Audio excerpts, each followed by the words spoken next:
Well, thank you for the time that has been given to our group. We are from sixth group will to explain the topic is public relation management and special service management and also curriculum and learning management.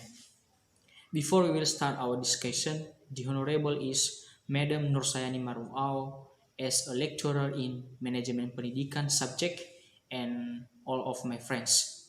Let me introduce our group. For us, I am Ardian Sudabole as moderator and also as a first presenter, Ican Kurniawati Dali as a second presenter, and Poniria Baru as a third presenter.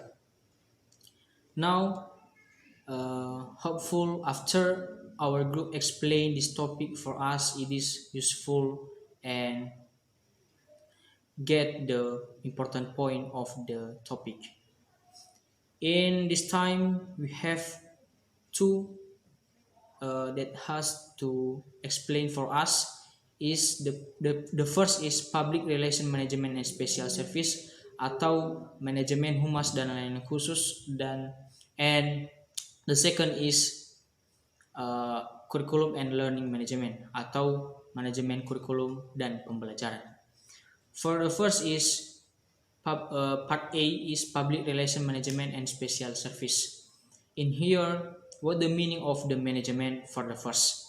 Management is the process of planning, organizing, leading, and controlling one of the organizations to achieve what the target or the objective of the organization itself to be more effectively and efficiently. So it means that management in here is how the process that has doing by the policymaker, for example, to make easy to achieve the target or the objective uh, by the organization, for examples. Next is about what the important between public relation management and with the schools. What the important between relationship schools and community. Schools is need support from the community in the form of prospective students or registrants as well as costs in implementing schools program. So it means that schools also it is need to support by the community. It is to make is the program of the schools. According to Sutisna in 19 and 18:5, it is he says that the purpose and important program to develop relationship between community and schools in here is the first to increase understanding of the aims and objective of the schools. It means that relationship between schools and community it is made to increase understanding of the what the target or what the meaning of by doing what the meaning doing by the schools for the students. Next is the second is to assess a school programs. It means that community also make to assess what the program of the schools. The third is to unite parents and teachers in meeting the needs of the students. It means that parents and also policymaker, for example, in schools, it is to unite what the needs by the students. Next is the fourth is to develop awareness about the importance of schools education in era of development. It means that to develop awareness what the importance of a school's education for the students, for examples. And the five is to build trust in the schools. It means that will to build the trust by community of the schools itself.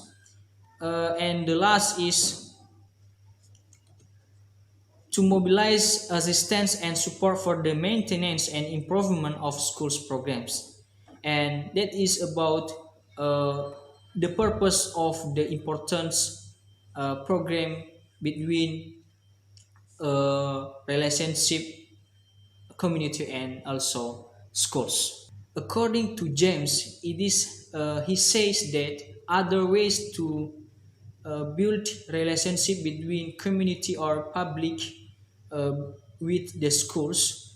Uh, for the first is through students' activities. The second is through activities of the teachers. The third is through extracurricular activities, and the fourth is through community or parent visit to educational institution. So it is according to James. There are several other ways to build relationship between community and schools. Well, the next topic is special service management atau manajemen layanan khusus. So what the meaning of the special service management?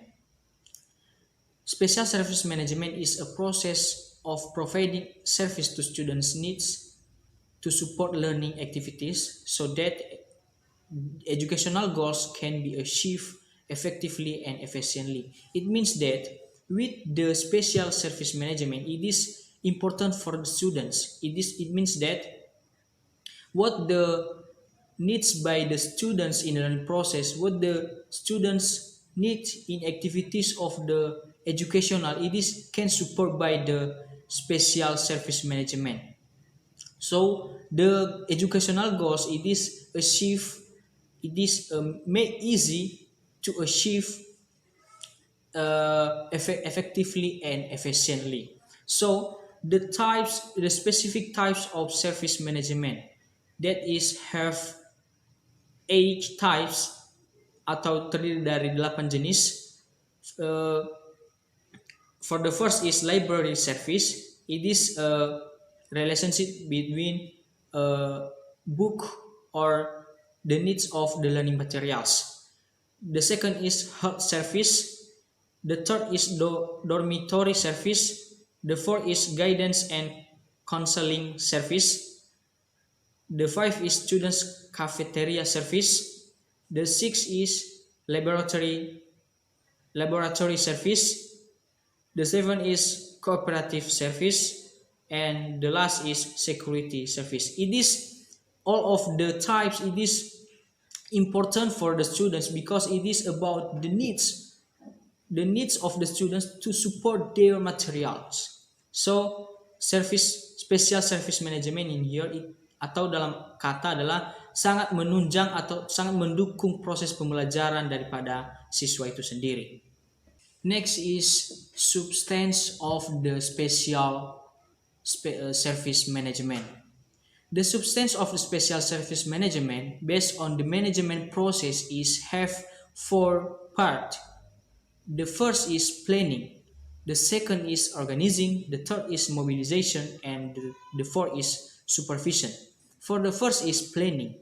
It is including analysis of special service needs for schools residents and preparation of special service program for schools residents. So in planning, it is about what the needs schools. And next is organizing in the form of divisions of tasks to carry out special service program for schools residents. It is about the work or about the program that has doing in every schools. Next is about mobilization. It is including the regulation of the implementation of libraries, school cooperative, skills, schools health units, extracurricular, savings, religious, canteens, library, cafeterias, and other special service. So in mobilization in here is about their facilities that support what the need and what the wants by the students itself. The last is supervision. It is including monitoring of special service programs and evaluating the performance of special service program for school residents. It means that about the what giving value by the supervision about the working by the policymaker, for examples. Well, the continue is specific service purpose atau maksud dan tujuan daripada layanan khusus. It means that Kasmi Tarjo in 1992 says that special service or assistance service are held in schools with the aim of facilitating the implementation of teaching in the context of achieving educational goals in schools. So it means that the purpose of special service management in here is, of course, to make easy what the purpose, or to make help what the purpose or the target that has achieved by the students, or achieved by the units of schools. So this is about the purpose of the special service management. Alright, that's all my explanation about part A is public relation management and special service management. And thank you. Okay, thanks for the time given to me to continue to explain our material about Part B, Curriculum and Learning Management. First is understanding curriculum management and learning. Etymologically, the term curriculum comes from the Greek, namely career, which means runner, and curere, which means a place to race. The term curriculum comes from the word of sport, especially in the field of athletics in ancient Roman times. According to law on the nation education system stage, that the curriculum is a set of plans and arrangements regarding the objectives, content and learning materials, as well as the means used to guide the organization of learning activity to run to be purpose specified. Di mana pendidikan nasional ini menyebutkan bahwa kurikulum adalah seperangkat rencana dan pengaturan mengenai tujuan, isi, dan bahan pembelajaran, serta cara yang digunakan sebagai pedoman penyelenggaraan kegiatan pembelajaran untuk mencapai tujuan tertentu. There are several opinions about the definition of curriculum, including first, according to Omar Hamalik, where the term curriculum comes from the Latin, namely curricul, which means the distance that must be traveled by a runner. The definition of curriculum is the period of education that must be taken by students with the aim of obtaining a diploma. Yang artinya, menurut Omar Hamalik ini, kurikulum berasal dari bahasa Latin yaitu curriculo, yang artinya jarak yang harus ditempuh oleh seorang pelari. Definisi kurikulum yaitu jangka waktu pendidikan yang harus ditempuh oleh siswa yang bertujuan untuk memperoleh ijazah. Next, according to Rusman, third according to Rajan, fourth according to Hilda Tapp. Manajemen pembelajaran ini merupakan segala sesuatu pengaturan proses pembelajaran dalam rangka tercapainya proses belajar mengajar yang efektif dan efisien. Manajemen program pembelajaran ini juga sering disebut dengan manajemen kurikulum dan pembelajaran manfaat manajemen pengajaran, yaitu aktivitas profesional yang menggunakan dan memelihara kurikulum sebagai proses pengajaran. Okay, next, second is curriculum and learning management of the objectives. Tujuan dari manajemen kurikulum dan pembelajaran ini adalah untuk menggambarkan suatu cita-cita yang dimiliki oleh masyarakat, atau untuk membentuk masyarakat yang berpancasilais. Meskipun pada saat ini kurikulum yang dianut oleh KTSP kurikulum tingkat suatu pendidikan, sehingga kurikulum dikembangkan oleh tingkat suatu masing-masing sekolah. Adapun beberapa dari tujuan manajemen kurikulum pembelajaran yaitu satu, pencapaian pengajaran dengan menitik beratkan pada peningkatan kualitas interaksi belajar mengajar. Yang kedua, Yang kedua adalah mengembangkan sumber daya manusia dengan mengacu pada pendayagunaan seoptimal mungkin. Ketiga adalah pencapaian visi dan misi pendidikan nasional, dan keempat adalah meningkatkan kualitas belajar mengajar di suatu pendidikan tertentu. Adapun tiga tujuan pendidikan yang telah diklasifikasi antara lain adalah satu, tujuan pendidikan nasional atau TPN, di mana tujuan ini adalah bersifat paling umum dan merupakan sasaran yang harus dijadikan pedoman oleh setiap usaha pendidikan, yang artinya setiap lembaga dan penyelenggaraan pendidikan harus dapat membentuk manusia sesuai rumusan itu, baik pendidikan yang diselenggarakan oleh lembaga pendidikan formal, informal, maupun dari non-formal. Yang kedua adalah tujuan kurikuler atau TK, di mana tujuan ini merupakan tujuan yang harus dicapai oleh setiap bidang studi. Oleh sebab itu, tujuan kurikuler dapat didefinisikan sebagai kualifikasi yang harus dimiliki anak didik setelah mereka menyelesaikan suatu bidang studi tertentu dalam suatu lembaga pendidikan tertentu. So that's all explanation about part B. Okay, thank you for the time given to me. My name is Ponira Waru. I will continue to explain our material. Number 3, principle of curriculum and learning management.